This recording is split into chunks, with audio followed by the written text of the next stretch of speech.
अखबार निकलता है उत्तरी भारत में, दैनिक जागरण, बहुत मशहूर, सबसे ज्यादा पाठक हैं उसके। उसमें एक लेख छपा था, दंगे क्यों होते हैं। बल्लाज मधोक, जो बुजुर्ग लोग हैं उनको जानते होंगे बल्लाज मधोक को, उन्होंने एक लेख लिखा था और कुरान मजीद की कुछ आयतें दी थी।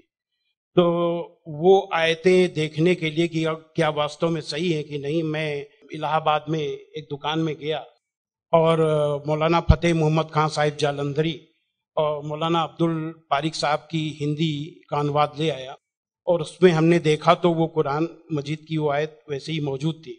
तो मुझे लगा कि ये बात सही है और मैंने किताब लिखी, इस्लामिक आतंकवाद का इतिहास। बाला साहब ठाकरे को बहुत पसंद आई, उन्होंने उसका अंग्रेजी ट्रांसलेशन कराया, the history of Islamic terrorism के नाम से। बाद में एक सज्जन ने, अब मैं वहां आ रहा हूं कि मेरा सोच कैसे बदला। मुंबई के एक व्यापारी ने मुझसे कहा कि स्वामी जी, आप जो काम कर रहे हो उसमें फंड की जरूरत है, फंड आपको नहीं मिल रहे, आप ऐसा करिए, किताब इस्लाम पर लिखिए अमेरिका के लिए, कि वास्तव में इस्लाम से अमेरिका को खतरा है, तो आपको अच्छा खासा आपको वहां से रॉयल्टी मिलेगी, आपके सारे काम चल जाएंगे।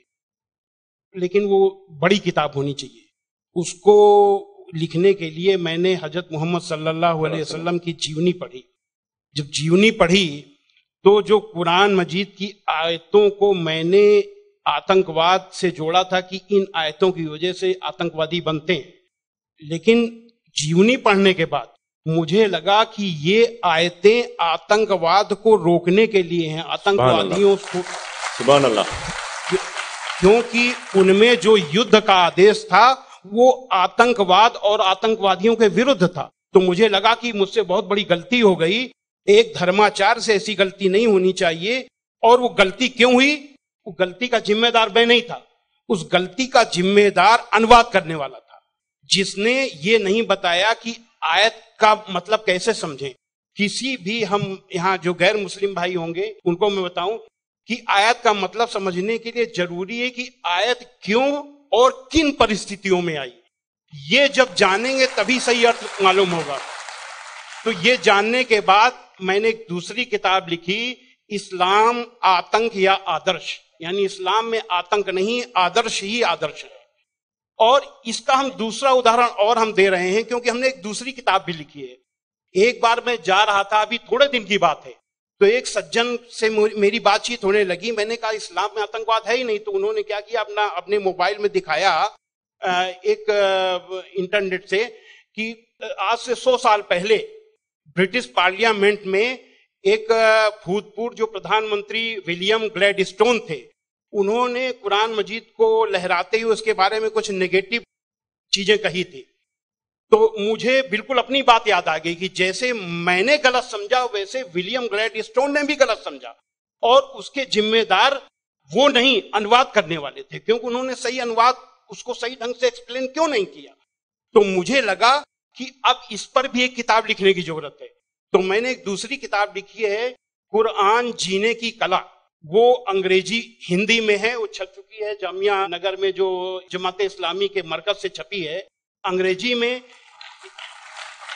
इस्लाम एन आर्ट ऑफ लिविंग के नाम से अंग्रेजी में भी छपेगी।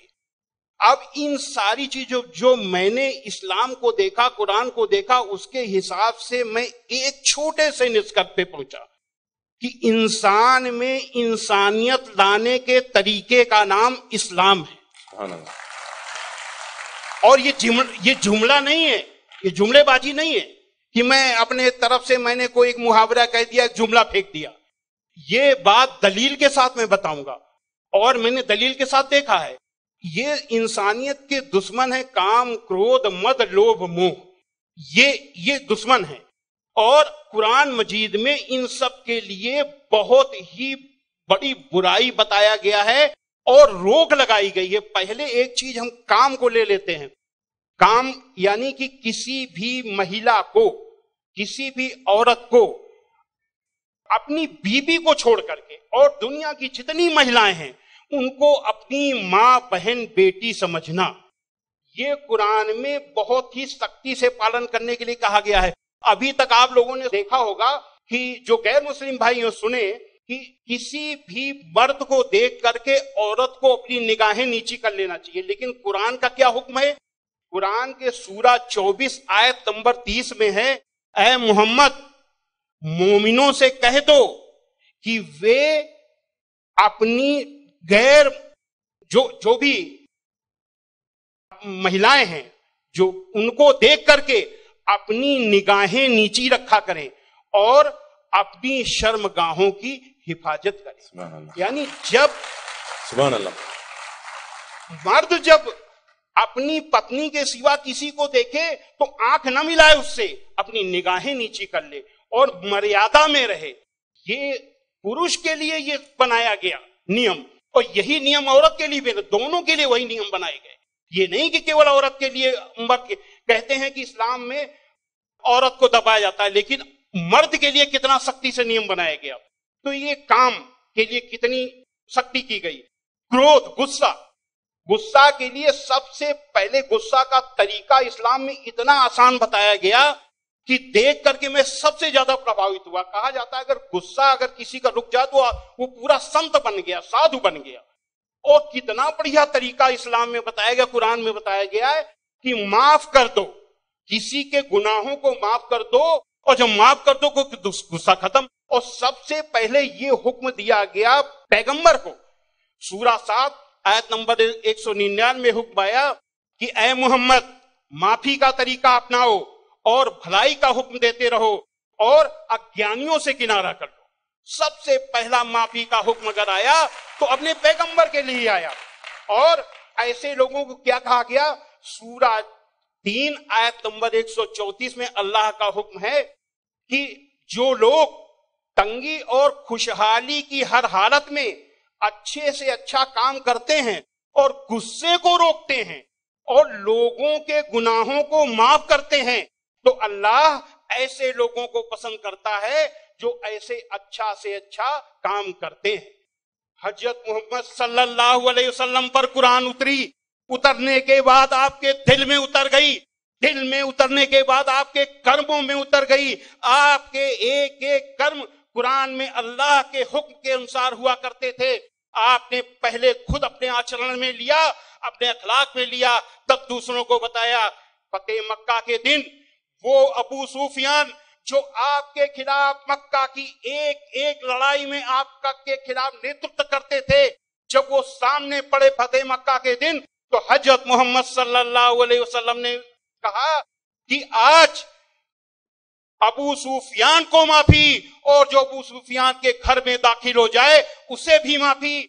आज जो अपने घर के दरवाजे बंद कर ले उसे माफी, जो मस्जिद में चला जाए उसे भी माफी। अब आप सोचिए, जिस मक्का में कदम कदम पे आपका विरोध था, कदम कदम पे आपके रास्ते पे रोड़े अटकाए गए, और जो 10,000 लोगों की फौज के साथ आप जब पहुंचे तो किसकी हिम्मत थी कि सामने होता? सारे के सारे लोग छिप गए। जब हजरत मोहम्मद सल्लल्लाहु अलैहि वसल्लम ने देखा कि कोई नहीं दिखाई दे रहा, तो बहाना बनाया माफी देने का। ये बहाना क्या बनाया कि जो यहां चला छुप जाए उसे माफी, जो वहां छुप जाए उसे माफी, जो वहां छुप जाए उसे भी माफी। यानी किसी न किसी बहाने सबको माफी, माफी, माफी और माफी।